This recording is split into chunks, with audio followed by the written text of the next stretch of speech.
Oregonian title first. All right. That heritage comes number one. Be proud of who you are. So what was your name? Aaron Babcock. I'm kind of like James Madison II. Nice to meet you. Yeah.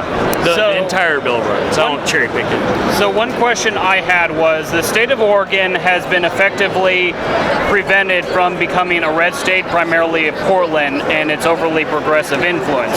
Do you believe that directly or indirectly Antifa and their actions today will loosen the influence by jettisoning people who are offended by Antifa, and thus loosen the amount of people in Portland to allow the electorate to turn the state red on the rural level? The mayor sides with Antifa, and because of the many local codes and rules and laws, they're easy to manipulate common law because there's so many of them. So it divides the community into the left and the right. There used to be some conservative Democrats, like the JFK types, but it's way, way different now. The identity politics like Antifa, the communist agenda with socialism. When Bernie ran for president, he infiltrated the Democratic Party, the old Clinton party. And so it's half and half. If you look at a lot of states of Clinton and Sanders, they were 500,000 on the electoral. So what happens is you kind of got the Green Party with the Democratic Party, and so now it's very diverse. Then on a rural level, along with a urban level, how do you think red states can most capitalize on Trump's message? Well, I'm a big fan of county ordinances. They're constitutionally approved and resolutions, if they're really good ones. Not just business as usual, but like the Second Amendment's a big issue, obviously. Disarmament really shreds the constitutional oath of our veterans and so on. And Salem's County, too, needs work, not just Multnomah County. The rest of it is pretty conservative, the rest of the state.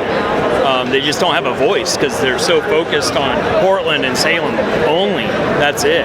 Whatever they say goes.